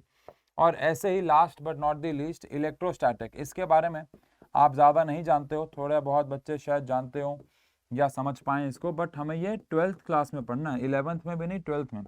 ये वाली हमें 11th में पढ़नी है, ये वाली 12th में। इलास्टिक पोटेंशियल एनर्जी हमें 11th में पढ़नी है और इलेक्ट्रोस्टैटिक पोटेंशियल एनर्जी हमें 12th में। इलेक्ट्रोस्टैटिक पोटेंशियल एनर्जी क्या होगा?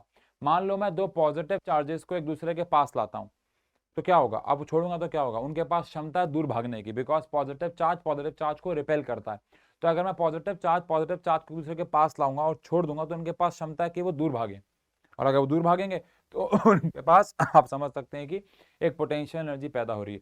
तो तीन प्रकार की पोटेंशियल एनर्जी होती है, जिसमें से हमें इस चैप्टर के अंदर ग्रेविटेशनल पोटेंशियल एनर्जी को ही पढ़ना है। हमें इस चैप्टर के अंदर सिर्फ ग्रेविटेशनल पोटेंशियल एनर्जी को ही पढ़ना है। बात समझ में आ गई है? डन है? ओके है? कोई दिक्कत है तो बता दो।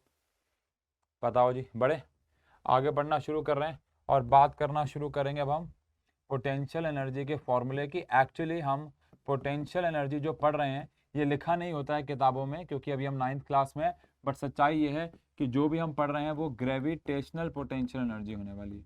जो भी हम पढ़ने वाले हैं वो ग्रेविटेशनल पोटेंशियल एनर्जी होने वाली है। जो भी हम पढ़ने वाले हैं बच्चों वो ग्रेविटेशनल पोटेंशियल एनर्जी होने वाली है। ठीक है जी, चलो आओ हम एक फॉर्मूला डिराइव करेंगे। ऑल दो ग्रेविटेशनल पोटेंशियल एनर्जी का एक फॉर्मूला होता है। ग्रेविटेशनल पोटेंशियल एनर्जी जिसको हम PE से ही दिखाने वाले हैं, उसका एक फॉर्मूला होता है और वो होता है mgh, where m is mass of the body, g is acceleration due to gravity, जो आप ग्रेविटेशन चैप्टर में पढ़ चुके होंगे, और h इज हाइट, कि कितनी हाइट पे मैं उसको लेके गया। क्योंकि ये ग्रेविटेशनल पोटेंशियल एनर्जी है तो आपको हाइट पे तो लेके जाना ही पड़ेगा। क्योंकि ये ग्रेविटेशनल पोटेंशियल एनर्जी है तो आपको उसे हाइट पे तो लेके जाना ही होगा। तो आप उसे कितनी हाइट पे ले गए? h हाइट पे ले गए। आप उसे कितनी हाइट पे ले गए? h हाइट पे। तो उसके पास जो पोटेंशियल एनर्जी पैदा होगी, स्टोर होगी, वो mgh होगी। आओ इस फॉर्मूले को अब डिराइव करते हैं। तो फॉर्मूले के डेरिवेशन के लिए हम लोग यहाँ पे एक सरफेस ले लेते हैं और इस सरफेस पे एक मास पड़ा हुआ है m, और इस m मास को मैं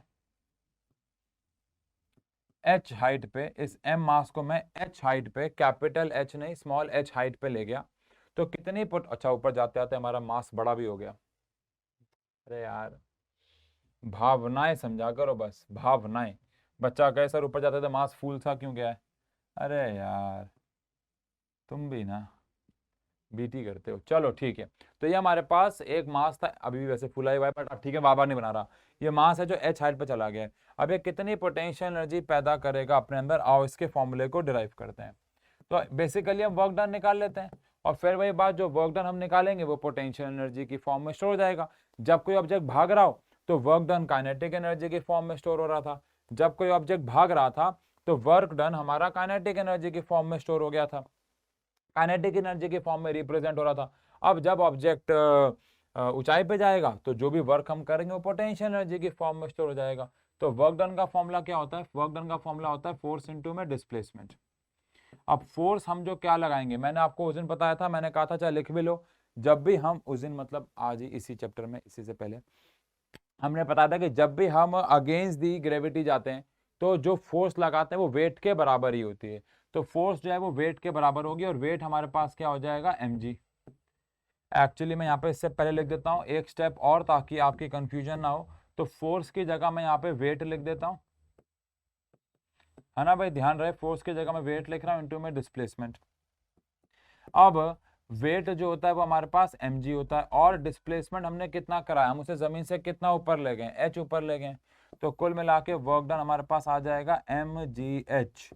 अगेन जो भी वर्क हम करेंगे वो पोटेंशियल एनर्जी की फॉर्म में स्टोर हो जाएगा, जो भी वर्क हम करेंगे वो पोटेंशियल एनर्जी की फॉर्म में स्टोर हो जाएगा।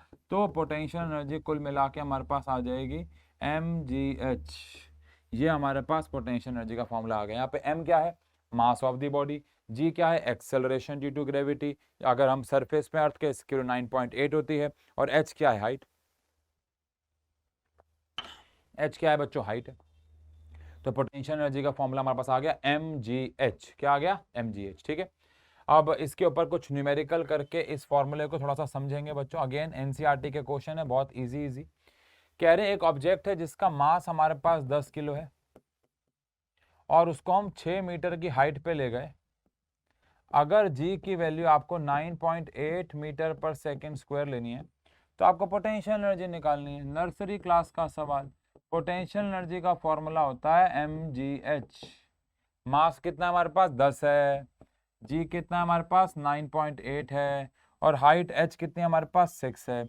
तो 98 इंटू में क्या आ गया, 6 है ना भाई, 6 8 48, और 9 इंटू में 6 54, तो 588 जूल्स आ गया। ये हमारे पास पोटेंशियल एनर्जी है। कितना प्यारा। एक सवाल और करेंगे इसके ऊपर। अरे क्या हो रहा है, ये एक एक क्वेश्चन दो बार कैसे कॉपी हो गया। यहाँ पे कितना प्यारा क्वेश्चन लेके आए थे, हमें यार पे कुछ थोड़ा सा गलती हो गई है यार, ठीक है ना। इस क्वेश्चन की जगह मैं, जहाँ तक मुझे याद आ रहा है, प्यारा क्वेश्चन लाया था मैं, ये वाला 2 गल वाला। अच्छा तो पावर कनेक्टेड हो गया, ठीक है कोई बात नहीं। ये क्वेश्चन है दो बार कॉपी हो गए हैं एक्चुअली, वो गलती हो गई है पीपीटी। बच्चों 2 बार कॉपी नहीं हुए हैं, गलती नहीं हुई है, हम लोगों ने दिमाग लगा, हमने कहा जो जो क्वेश्चन हम यहाँ पे करवा रहे हैं उसको हम एक बार आपको होमवर्क में भी देते हैं। अगेन आई एम वेरी चालाक ब्रो, ठीक है।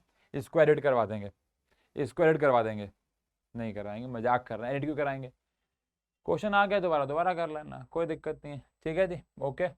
रिपीट हो गए हैं यार, वो एक बार डालने के बजाय 2 बार डल गए होंगे, कोई दिक्कत वाली बात नहीं है, ओके हो गया सब, ठीक है जी, डन है। चलो ऑल दो मैं आपको दोबारा बोल रहा हूँ, ये वन शॉट क्वेश्चन आंसर के लिए नहीं है। यहाँ पे हम क्वेश्चंस करने के लिए नहीं आए, न्यूमेरिकल्स करने के लिए नहीं आए, हम यहाँ पे टॉपिक्स को रिवाइज करने के लिए आए हैं। क्वेश्चंस के लिए एक अलग से लेक्चर लाएंगे, मैं बार बार बोल रहा हूँ, कहीं आप गलत जज कर लो। क्वेश्चंस के लिए एक सेपरेट लेक्चर, पहले कंसेप्ट क्लियर करेंगे, हर जगह पे फॉर्मूले लिखेंगे, चैप्टर न्यूमेरिकल बेस्ड है, फॉर्मूले लिखेंगे, उसके बाद क्वेश्चंस करने का मजा अलग रहता है, ठीक है ना। वरना वन शॉट रहेगा नहीं, ठीक है जी। तो हमने पढ़ा कि हमारे पास 2 प्रकार की एनर्जी है, काइनेटिक एनर्जी, पोटेंशियल। वैसे बहुत सारी होती हैं, लेकिन हमने पढ़ा कि 2 प्रकार की एनर्जी है, काइनेटिक एनर्जी और पोटेंशियल एनर्जी। अब काइनेटिक एनर्जी और पोटेंशियल एनर्जी पढ़ने के बाद हम लोग पढ़ेंगे law of conservation of energy, और law of conservation of energy के ऊपर हम बहुत बढ़िया प्रैक्टिकल्स, एक्सपेरिमेंट्स, डेमोन्स्ट्रेशन इस चैनल पे आपको देखने को मिलेंगे। कंसेप्ट्स अंडर 10 मिनट्स में, बहुत ही मजेदार।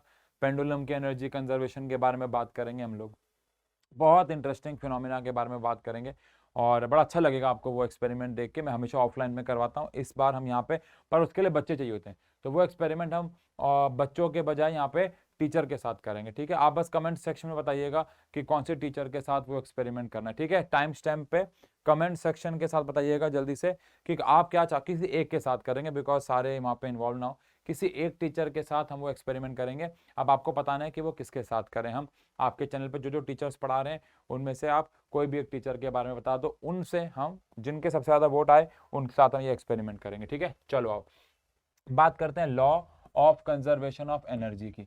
अब law of conservation of energy क्या कहता है, ये शायद 7th 8th में भी आपने पढ़ा हुआ है। ये लॉ कहता है energy can neither be created nor be destroyed but can be transformed from one form to another. मतलब एनर्जी को ना तो हम क्रिएट कर सकते हैं और ना ही हम डिस्ट्रॉय कर सकते हैं। एनर्जी को ना तो हम बना सकते हैं और ना ही हम तबाह कर सकते हैं। एनर्जी को बनाया भी नहीं जा सकता और एनर्जी को तबाह भी नहीं किया जा सकता। Energy can neither be created nor be destroyed but yes can be transformed from one form to another. मतलब एनर्जी को आप क्रिएट या डिस्ट्रॉय नहीं कर सकते, लेकिन उसको एक फॉर्म से दूसरे फॉर्म में कन्वर्ट जरूर कर सकते हो। अब इसका मतलब क्या है, कुछ एग्जांपल्स दूंगा, आप समझ जाओगे। परिभाषा लिखी हुई है ऊपर, जैसे कि मानो आपके पास एक इलेक्ट्रिक टॉर्च है। अब आपके पास एक इलेक्ट्रिक टॉर्च है, मान लो जो एक ऐसा टॉर्च है जो बिजली पे चल रहा है, घर की बिजली पे, सेल वाला ना, इलेक्ट्रिक वाला टॉर्च है, लैंप मान लो, जिसको आप इलेक्ट्रिक लैंप कह दो। चलो, अब लैंप में आप कौन सी एनर्जी देते हो? तो आंसर है आप उसे इलेक्ट्रिक एनर्जी देते हो, लेकिन वो इलेक्ट्रिक एनर्जी लेके खत्म नहीं कर देता है, डिस्ट्रॉय नहीं कर देता है, वो उस इलेक्ट्रिक एनर्जी को कन्वर्ट करता है, वो उस इलेक्ट्रिक एनर्जी को कन्वर्ट करता है इनटू लाइट एनर्जी। थोड़ी बहुत वो हीट भी निकालता है, बट हमें वो वाली एनर्जी लिखनी होती है जो हम एक्चुअली जिसके लिए उस बल्ब को बना रहे हैं, उस लैंप को बना रहे हैं। थोड़ी बहुत हीट भी निकलेगी, लेकिन इलेक्ट्रिक एनर्जी दे के हमें मेनली लाइट एनर्जी जो है वो मिलेगी। लेकिन वहीं पे अगर मैं एक सेल टॉर्च की बात करूं, एक ऐसा टॉर्च जो सेल पे चल रहा है, उसमें हम शुरुआत में जो उसे एनर्जी देते हैं वो केमिकल एनर्जी होती है। उसके अंदर सेल डलते हैं ना, उसके अंदर केमिकल एनर्जी होती है। वो बात अलग है कि वो सेल केमिकल एनर्जी को इलेक्ट्रिक एनर्जी में कन्वर्ट करते हैं, और उसके बाद इलेक्ट्रिक एनर्जी फिर कन्वर्ट होती है लाइट एनर्जी में। तो ऑल दो बीच में इलेक्ट्रिक एनर्जी आती है, बट आप लिखो ना लिखो आपकी मर्जी, क्योंकि initial energy is chemical energy, यानी आप शुरुआत करते हो केमिकल एनर्जी से, फिर एंड करते हो आप उस पर लाइट एनर्जी पे। ठीक है जी। ऐसे अगर हम और एनर्जी ट्रांसफॉर्मेशंस के बारे में बात करें, तो जैसे कि हमारे पास आते हैं इलेक्ट्रिक स्पीकर्स। अब इलेक्ट्रिक स्पीकर्स क्या करते हैं भाई? इलेक्ट्रिक स्पीकर्स का काम क्या होगा? तो इलेक्ट्रिक स्पीकर्स हमारे घरों में जो बिजली होती है उसको हम बिजली पे चला रहे हैं, तो इलेक्ट्रिक एनर्जी को वो कन्वर्ट कर देते हैं, ऑब्वियस सी बात है, साउंड एनर्जी में। मतलब उनका काम है उसको साउंड एनर्जी में कन्वर्ट कर देना, बात को समझना है। और वहीं पे अगर मैं बात करूं इलेक्ट्रिक स्पीकर्स के बाद, मान लो इलेक्ट्रिक आयरन, कपड़े प्रेस कर रहे हो आप इलेक्ट्रिक आयरन से, इलेक्ट्रिक आयरन से आप कपड़े प्रेस कर रहे हो, इलेक्ट्रिक आयरन, कपड़े प्रेस करने वाली मशीन, तो उसमें आप बिजली दे रहे हो, यानी कि इलेक्ट्रिक एनर्जी दे रहे हो, और उससे आपको हीट एनर्जी मिल रही है, और उस हीट एनर्जी से आप कपड़े प्रेस कर रहे हो। तो बेसिकली एनर्जी को एक फॉर्म से दूसरे फॉर्म में हम लोग बहुत इजीली ट्रांसफर कर सकते हैं, ट्रांसफॉर्म कर सकते हैं। जैसे अभी मैं बोल रहा हूँ, तो मैं सुबह नाश्ता करके आया हूँ, नाश्ता करके आया हूँ, तो मैंने जो खाना खाया है वो केमिकल एनर्जी से मेरे मुंह से साउंड एनर्जी निकल रही है। तो कोई ना कोई एनर्जी किसी ना किसी फॉर्म में कन्वर्ट होती है। एनर्जी को आप क्रिएट नहीं कर सकते और एनर्जी को आप डिस्ट्रॉय भी नहीं कर सकते। Energy can neither be created nor be destroyed, but yes it can be transformed. आप उसको ट्रांसफॉर्म कर सकते हो वन फ्रॉम टू अनदर। थोड़े और एग्जांपल्स यहाँ पे लेते हैं, आइए। जैसे कि पांचवा एग्जांपल यहाँ पे ले लेते हैं। मान लो आप एक रबर बैंड को खींचते हो, ठीक है ना, स्ट्रेचिंग और रबर बैंड, स्ट्रेचिंग और रबर बैंड। चलो भाई, प्लीज जैसे कि मैं बता चुका हूं, कमेंट सेक्शन पे पढ़ाई की एक्टिवनेस दिखनी चाहिए। टाइम स्टैम्प डालो और स्ट्रेचिंग और रबर बैंड की एनर्जी ट्रांसफॉर्मेशन लिखो। टाइम स्टैम्प डालो और स्ट्रेचिंग और रबर बैंड की एनर्जी ट्रांसफॉर्मेशन लिखो, प्लीज जल्दी से। स्ट्रेचिंग और रबर बैंड की एनर्जी ट्रांसफॉर्मेशन लिखो, रिक्वेस्ट है भाई, कोई चीटिंग नहीं। और गूगल तो मत कर लेना, वो तो पाप ही हो जाएगा बच्चों। ठीक है जी, लिख डाला। तो अगर आप एक रबर बैंड को खींचते हो तो मस्कुलर यानी अपने डोलों की ताकत लगाते हो, मस्कुलर एनर्जी, और उसको खींच दोगे तो खींचने पे मैंने आपको आज ही पढ़ाया है उसके अंदर पोटेंशियल एनर्जी स्टोर हो जाएगी। तो अगर आपने ये सही लिखा बिना गूगल किए तो आप बहुत होशियार बच्चे हैं। अगली क्लास में मैं लेक्चर में बच्चों के नाम लूंगा भाई जिन्होंने इसके सही आंसर दिए ईमानदारी से, लेकिन ठीक है ना, अगर आपने चीटिंग किया तो फिर ऊपर वाला सब देख रहा है। चलो आओ, इसके बाद सिक्स्थ को ऐसे ही बहुत सारे और हमारे पास एग्जाम्पल हो सकते हैं, जैसे कि इलेक्ट्रिक मोटर। हमारे घर में इलेक्ट्रिक मोटर होती है। अच्छा बेटा, जब भी कोई चीज़ घूमती है ना, हम उसमें मैकेनिकल एनर्जी मानते हैं। जब भी कोई चीज़ घूमती है उसको रोटेशनल एनर्जी भी कह सकते हैं, बट वैसे हम उसको मैकेनिकल एनर्जी कहते हैं। तो हमारे घर में जहाँ भी मोटर लगी हुई है, चाहे वो पंखा हो, चाहे वो पानी की मोटर हो, चाहे वो हमारे वॉशिंग मशीन हो, कोई भी चीज़ हमारे घर में जो घूम रही है उसके अंदर एक्चुअली में इलेक्ट्रिक मोटर लगी हुई है, और हम उसके अंदर इलेक्ट्रिक एनर्जी दे रहे हैं, उसको हम इलेक्ट्रिक एनर्जी दे रहे हैं, और इलेक्ट्रिक एनर्जी से हमें मैकेनिकल एनर्जी मिल रही है, मैकेनिकल एनर्जी मिल रही है, मैकेनिकल एनर्जी, है ना। ये ऐसे यार बहुत सारे और चीज़ों के अंदर हम एनर्जी ट्रांसफॉर्मेशन लिख सकते हैं, ठीक है। अब मैं यहाँ पे एनर्जी ट्रांसफॉर्मेशन लिखना चाहूंगा फ्रीली फॉलिंग बॉडी की, फ्रीली फॉलिंग बॉडी। और यहाँ पे मैं आप सबसे एक बात करना चाहूंगा कि यार फ्रीली फॉलिंग बॉडी की जो एनर्जी ट्रांसफॉर्मेशन है इसकी डेरिवेशन भी होती है। 11th में तो ये डेरिवेशन बहुत ज़्यादा इंपॉर्टेंट है। 9th में ये हमारे सिलेबस में नहीं, लेकिन कई स्कूल्स में करा दी जाती है और इस साल तो इसके चांसेस बहुत ही कम है। अगेन अगर आप कहोगे कि आपको ये डेरिवेशन करनी है तो मैं इसके ऊपर एक कंसेप्ट अंडर 10 मिनट्स ला के इस डेरिवेशन को भी यहाँ पे करा देंगे, बट अभी फिलहाल हम इसको नहीं कर रहे हैं क्योंकि ये हमारे सिलेबस का भी हिस्सा नहीं है। और अगेन इस साल तो इसके चांसेस और कम हो जाते हैं बिकॉज डेरिवेशन हमारे सिलेबस से हट गई हैं। बट ये 9th क्लास है, मैं ऐसे नहीं बोल रहा हूँ आपको नहीं करना है, आपको अपने स्कूल से कंफर्म करना है। मैंने ये ऑफलाइन में तो कराई है कुछ बच्चों को बुला के बिकॉज उनके स्कूल में आ रही थी, लेकिन बाकी को मैंने क्यों नहीं कराई क्योंकि डेरिवेशन बहुत बड़ी है तो बच्चे कंफ्यूज ना हो जाएं, इसलिए ऐसा रहता है। ठीक है ना, तो आप लोग भी मुझे कमेंट सेक्शन में बता देना तो मैं ये करा दूंगा। नहीं तो अभी हम इसको ओरली तो बात करेंगे कि अगर एक बॉडी को हमने ऊपर से गिरा दिया तो उसमें एनर्जी कैसे ट्रांसफॉर्म्ड रहती है। मान लो ये टॉप है और ये बॉटम है और आपने एक बॉल को ऊपर से ड्रॉप कराया नीचे, ठीक है। अब जब बॉल ऊपर से नीचे आएगी तो जब मैंने उसको ड्रॉप किया होगा, आप सब जानते हैं उसके पास काइनेटिक एनर्जी जो है वो जीरो होगी, लेकिन जब वो नीचे आ जाएगी तो उसके पास पोटेंशियल एनर्जी जीरो होगी। पोटेंशियल एनर्जी हाइट पे होती है, तो ये तो जमीन पे ही आ गया है तो उसके पास तो कोई हाइट ही नहीं है तो पोटेंशियल एनर्जी नहीं होगी। और ऊपर हमने उसको जस्ट ड्रॉप ही किया था तो उसकी वेलोसिटी जीरो थी, वो तो रेस्ट पे था। जब एक बॉल को ड्रॉप करते हैं छोड़ते हैं तो वो रेस्ट पे होता है तो उसकी वेलोसिटी जीरो हो जाएगी। अब अगर मैं एक बॉल को ऊपर से नीचे ड्रॉप करता हूँ तो ऊपर से नीचे आते आते उसकी काइनेटिक एनर्जी जो है वो कन्वर्ट हो जाएगी पोटेंशियल एनर्जी में। ऊपर से नीचे आते आते आते आते आते उसकी काइनेटिक एनर्जी किस में कन्वर्ट हो जाएगी, पोटेंशियल एनर्जी में। अब अगर उसकी काइनेटिक एनर्जी कन्वर्ट होगी पोटेंशियल एनर्जी में तो कैसा कह सकते हैं कि ऊपर से नीचे आते आते ऊपर से नीचे आते आते पोटेंशियल एनर्जी कन्वर्ट होगी काइनेटिक में, आई एम सॉरी। तो ऊपर से नीचे आते आते काइनेटिक एनर्जी बढ़ती चली जाएगी बढ़ती चली जाएगी बढ़ती चली जाएगी। क्यों? क्योंकि उसकी वेलोसिटी बढ़ेगी तो ऊपर से नीचे आने पे वेलोसिटी के बढ़ने से काइनेटिक एनर्जी बढ़ती चली जाएगी। लेकिन अगर मैं ऊपर से नीचे आने के वक्त पोटेंशियल एनर्जी की बात करूं तो पोटेंशियल एनर्जी जो है वो कम होती चली जाएगी क्योंकि उसकी हाइट जो है वो कम हो जाएगी। तो उसकी पोटेंशियल एनर्जी कम होती चली जाएगी क्योंकि उसकी हाइट कम होगी।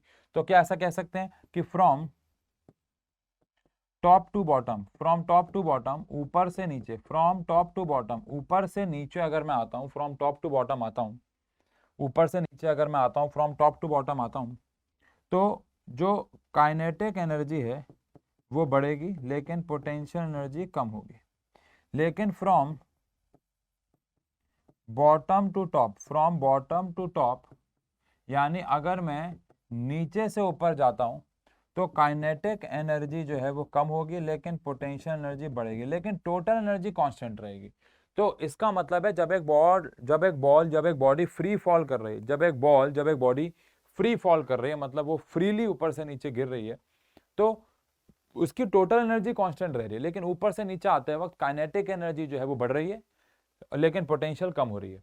और नीचे से ऊपर जाते वक्त पोटेंशियल एनर्जी कम हो रही है और काइनेटिक बढ़ रही है। और इसका कारण हम समझ सकते हैं क्योंकि ऊपर से नीचे आने पे वेलोसिटी बढ़ती रहेगी तो काइनेटिक एनर्जी बढ़ती रहेगी, लेकिन हाइट कम होगी तो पोटेंशियल एनर्जी कम होगी, लेकिन टोटल एनर्जी जो है वो कांस्टेंट रहती है। ये बात आपको ध्यान रखनी है। लेकिन इस पूरे प्रोसेस के दौरान जो टोटल एनर्जी है वो कांस्टेंट रहेगी। अब इसको मैथमेटिकली प्रूव कर सकते हैं जिसके ऊपर मैंने डिस्कशन कर लिया, आप कमेंट सेक्शन में बता देना। डन है? चलो अब मैं कुछ एनर्जी ट्रांसफॉर्मेशंस करने के लिए आपको होमवर्क दे रहा हूं। आपको कुछ एनर्जी ट्रांसफॉर्मेशंस होमवर्क में करनी है खुद से। ये एनर्जी ट्रांसफॉर्मेशंस में आपको खुद से दिमाग लगाना है और इनके आंसर सोचने हैं, ठीक है जी। जैसे कि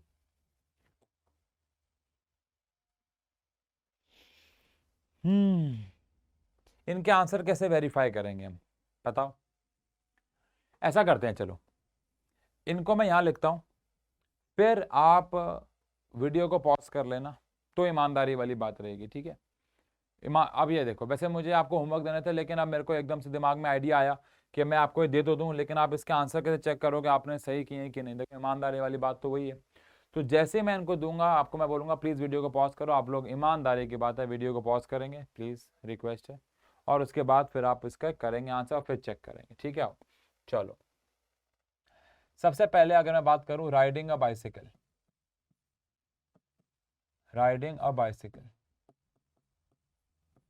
पहला दूसरा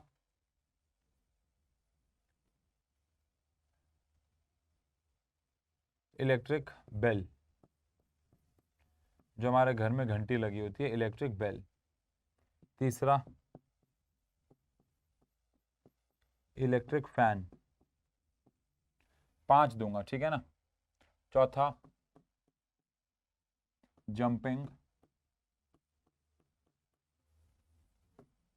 रोप, और आखिरी स्ट्रेचिंग और स्प्रिंग। जल्दी से सबको भाई साहब ध्यान रखना, अपनी खुद की मुंडी की कसम है, वीडियो को पॉज करोगे और फिर इन 5 को करोगे जल्दी से, प्लीज रिक्वेस्ट है यार मेरी, प्लीज।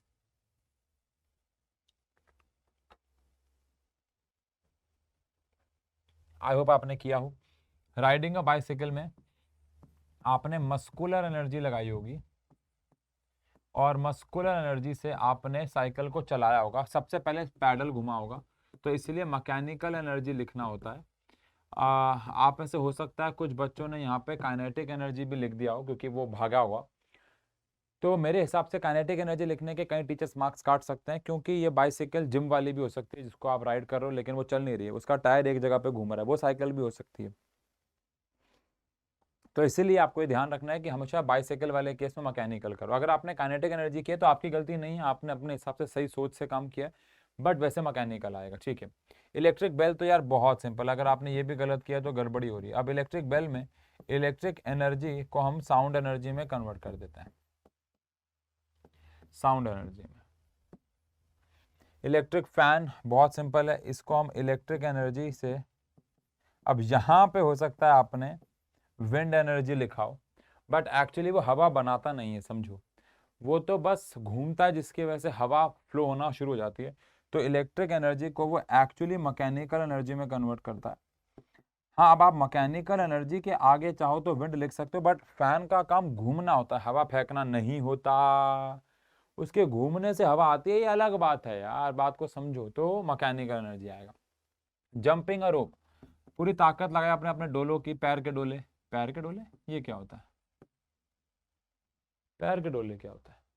मस्कुलर एनर्जी लगाई आपने, क्या लगाई, मस्कुलर एनर्जी, और मस्कुलर एनर्जी से आपने छलांग मारी, छलांग मारी तो पहले इनिशियली आपके पास से काइनेटिक एनर्जी आई और फिर आप ऊंचाई पे गए तो आपके पास पोटेंशियल एनर्जी आई।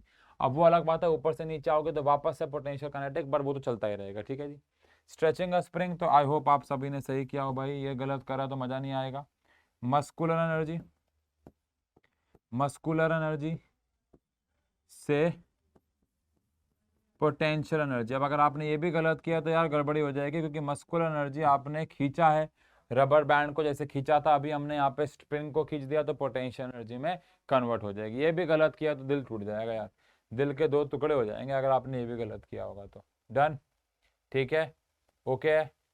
चलिए, इसी के साथ हमारा law of conservation of energy जो है वो भी खत्म होता है। अब हमारा इस चैप्टर में एक टॉपिक बचता है जिसको हम लोग बोलते हैं इलेक्ट्रिक पावर, ठीक है, या actually not electric power only but power, जिसमें हम इलेक्ट्रिक एनर्जी के बारे में भी बात करने वाले हैं। तो जल्दी से आप इतना एक बार नोट कर लो, एक बार रिवाइज कर लो, इतना सारा चैप्टर गो थ्रू कर लो, क्योंकि पावर एकदम से हम नए टॉपिक पे जा रहे हैं तो कुछ नया सा लगे तो प्लीज़ जितना भी मैंने पढ़ाया उसको नोट कर लो। इसकी पीपीटी टेलीग्राम पे मिलेगी आपको, नीचे कहीं टेलीग्राम वगैरह के लिंक होंगे डिस्क्रिप्शन में, प्लीज़ चेक कर लेना और जल्दी से आप इस चीज़ों को नोट करो ताकि आगे बढ़ें खटैक से। ठीक है जी, चलते हैं इलेक्ट्रिक पावर के ऊपर, या कह लो पावर के ऊपर। इलेक्ट्रिक मैं इसलिए बोल रहा हूँ क्योंकि बार बार, क्योंकि यहाँ पे जो मेनली क्वेश्चन है वो बल्ब वगैरह के ऊपर आते हैं, तो बट यहाँ पे हम जनरल पावर के बारे में बात करेंगे, ठीक है जी।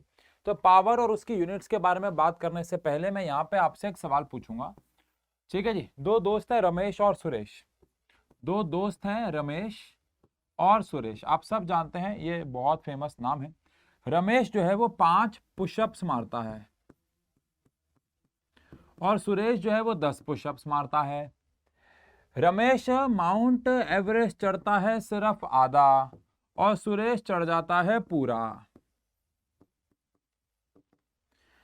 रमेश जो है वो पार्क के चक्कर काटता है, राउंड्स काटता है 5, और सुरेश काट देता है 50। अब आपको बताना है कि रमेश और सुरेश में से ज्यादा पावरफुल कौन है। जल्दी से बताइए, रमेश और सुरेश में से ज्यादा पावरफुल कौन है। तो आंसर है हमें नहीं पता, क्योंकि यहां पर टाइम गिवन नहीं है। पावर होना टाइम पे भी डिपेंड करता है, सिर्फ वर्क पे नहीं। अब अगर मैं इस डेटा को थोड़ा सा और बदल दूं, रमेश जो है वो 5 पुशअप मारता है 5 दिन के अंदर। 5 दिन के अंदर रोज 1 पुशअप मारता है भाई, ये इसके अलावा नहीं मार पाता, थक जाता है।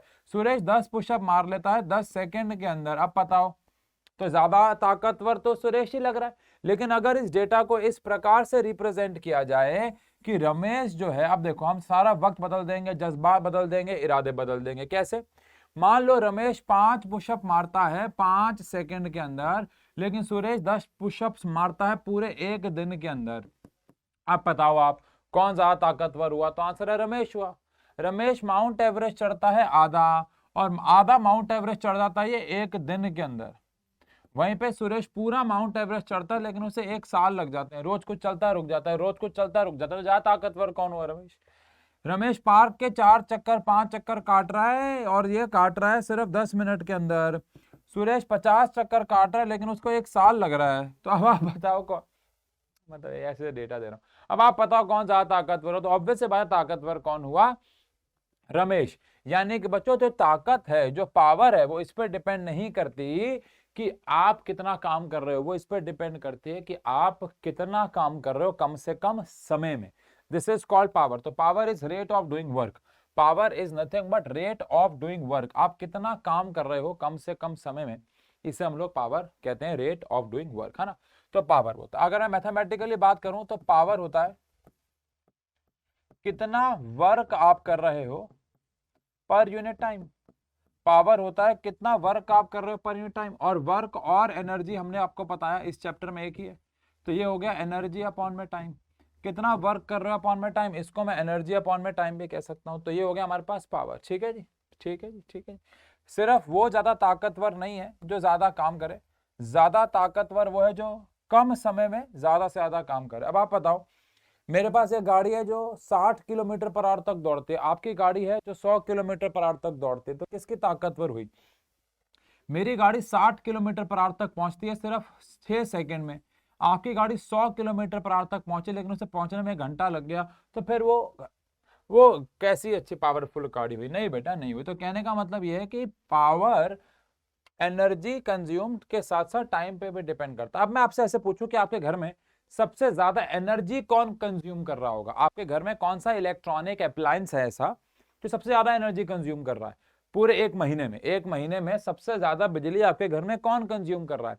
तो हो सकता है आंसर हो आपका रेफ्रिजरेटर, हो सकता है आपका आंसर हो आपके घर में कोई बहुत बड़ा म्यूजिक सिस्टम चलता हो। लेकिन आपके घर का आंसर, आपके घर में आंसर माइक्रोवेव ओवन तो नहीं होगा। ऑल्दो आपके घर में पड़े हुए बहुत पावरफुल डिवाइसेस में से माइक्रोवेव ओवन है, लेकिन वो ज्यादा एनर्जी कंज्यूम नहीं करता है, क्योंकि आप उसे जला बहुत कम समय के लिए रहे हो ना यार। लेकिन वो जब कम समय के लिए जलता है तो भी बहुत एनर्जी खा जाता है, बिकॉज वो पावरफुल बहुत है। तो एनर्जी अलग चीज है, पावर अलग चीज है, वर्क डन अलग चीज है, पावर अलग चीज है। बात को समझो, पावर सिर्फ ये नहीं है कि ज्यादा जो एनर्जी लेता हो, ज्यादा जो वर्क करता हो, नहीं। ज्यादा पावरफुल हुआ है जो कम से कम समय में ज्यादा से ज्यादा काम कर जाए या एनर्जी कंज्यूम करे। ठीक है जी। अब इसकी एसआई यूनिट के बारे में बात करें तो इसकी एसआई यूनिट एक तो बनेगी, आपको सबको पता है, वर्क अपॉन में टाइम में जूल, और टाइम की होती है सेकंड। तो एक तो होगी जूल पर सेकंड। लेकिन आपको सबको पता है जेम्स वॉट, जिन्होंने हमें हीट इंजन दिया था, इन्होंने हमें हीट इंजन दिया था, तो इनको ऑनर देने के लिए हमने एसआई यूनिट वॉट भी रख दी, है ना। तो 1 वॉट कब आएगा बताओ भाई, जल्दी जल्दी जल्दी जल्दी। 1 वॉट कब आएगा बच्चों? 1 वॉट आएगा जब आप 1 जूल खर्च करोगे 1 सेकंड में। जब आप 1 जूल खर्च करोगे 1 सेकंड में, जब या फिर आप 1 जूल का काम करोगे 1 सेकंड में, तो 1 वॉट होता है 1 जूल अपॉन 1 सेकंड। ऐसे बात मुझे पता हो, 1000 वॉट क्या हो गया? 1000 वॉट का मतलब हो गया कि आप 1000 जूल का या तो काम कर रहे हो 1 सेकंड में, या 1000 जूल आप खर्च कर रहे हो 1 सेकंड में। बात देखिए, तो 1000 joule upon 1 second is called 1000 what. ठीक है जी। ऐसे कहीं पे अगर लिखा हुआ मान लो 2000 वॉट, जैसे हमारे घर के एसी पे अक्सर लिखा होता है 2000 वॉट, यानी कि 2 टन का एसी, तो वो 2000 जूल एनर्जी खर्च करता है 1 सेकेंड के अंदर। तो दिस इज बेसिकली वॉट। और इसके ऊपर काफी अच्छे अच्छे न्यूमेरिकल्स भी हैं, जैसे कि एक ये न्यूमेरिकल आ रहा है, हम ये कर रहे हैं, बट ध्यान रहे पावर जो है वो एनर्जी अपॉन में टाइम, यानी कि वर्क अपॉन में टाइम है। टाइम भी बहुत बड़ा एक फैक्टर है, ठीक है जी। चलो आओ अब पावर के ऊपर एक न्यूमेरिकल करते हैं, और इसके बाद हम लोग कमर्शियल यूनिट ऑफ एनर्जी के बारे में बात करेंगे, जो कि अगेन इंपॉर्टेंट टॉपिक, और इसके ऊपर ये बहुत इंपॉर्टेंट टॉपिक है। इसके ऊपर एक न्यूमेरिकल आपके एग्जाम में पक्का आ रहा है, जो कि हम आज नहीं करेंगे, न्यूमेरिकल वाले सेशन में इसको लेके आएंगे। बट अभी के लिए आओ एक क्वेश्चन पावर को समझने के लिए करते हैं। एनसीईआरटी का सवाल है, 2 लड़कियां हैं, दोनों लड़कियां 2 गर्ल्स, दोनों का जो वेट है वो 400 न्यूटन है, और वो दोनों एक रोप पे चल रही हैं, और वो रोप 8 मीटर की ऊंचाई पे है। लड़की ए का नाम ए है और बी का नाम बी है। Very good. ए 20 सेकंड लेती है उस रोप पे चढ़ने के लिए, और जो बी लड़की है वो 50 सेकंड लेती है। आपको बताना है कौन ज्यादा पावर निकालेगा, किसकी पावर ज्यादा एक्चुअली में, और दोनों की पावर मतलब कैलकुलेट करनी है। तो पहले बात कर लेते हैं फॉर गर्ल ए। तो गर्ल ए का जो वेट है, यानी कि वेट मतलब फोर्स है, वो 400 न्यूटन है, और डिस्प्लेसमेंट उसने 8 मीटर किया। तो वर्क कितना आ गया? वर्क होता है फोर्स इंटू में डिस्प्लेसमेंट। तो फोर्स कितनी लगाई? 400, और डिस्प्लेसमेंट है 8, 8 4 32, तो 3200 जूल्स हो गया। अब अगर मैं बोलूं तो गर्ल बी का भी फोर्स और डिस्प्लेसमेंट तो सेम ही है, तो सिमिलरली फॉर गर्ल बी जो वर्क डन होगा वो तो सेम ही होगा ना बाबू, which is 3200 joules. Work done for girl B भी सेम ही होगा, विच इज 3200 जूल्स। तो work done for girl A and work done for girl B दोनों ही 3200 जूल्स जो है वो आपको मिलेंगे, ठीक है। अब अगर हम पावर की बात करें तो power of girl A, power का फॉर्मूला वर्क अपॉन में टाइम। वर्क कितना है भैया? 3200, और गर्ल ए ने जो टाइम लिया है मेरे हिसाब से वो 20 सेकेंड लिया है, तो कैंसिल हो गया 0 से 0, और यहां से 2, तो यहां से 160 वॉट आ गया। तो लड़की ए ने जो पावर जनरेट की वो 160 वॉट है।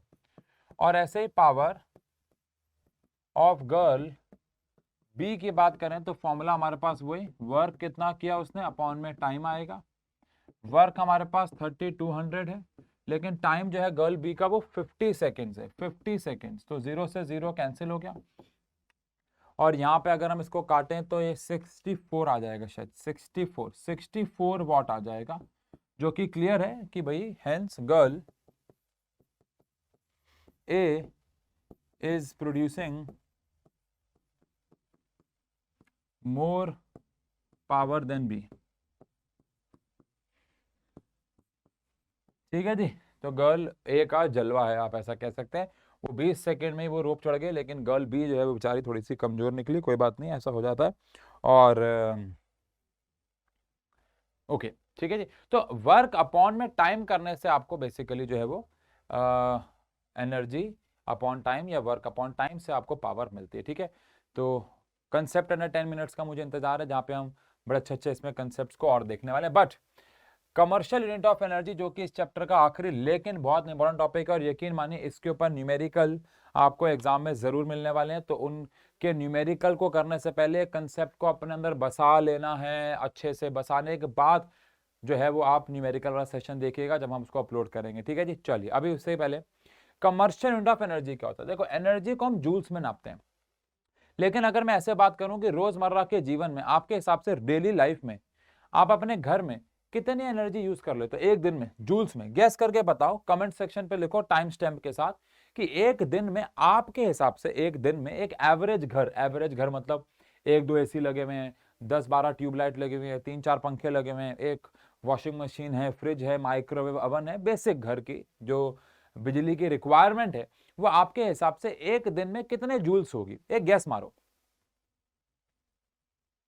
कमेंट सेक्शन पे गैस मारो, जल्दी से मारो।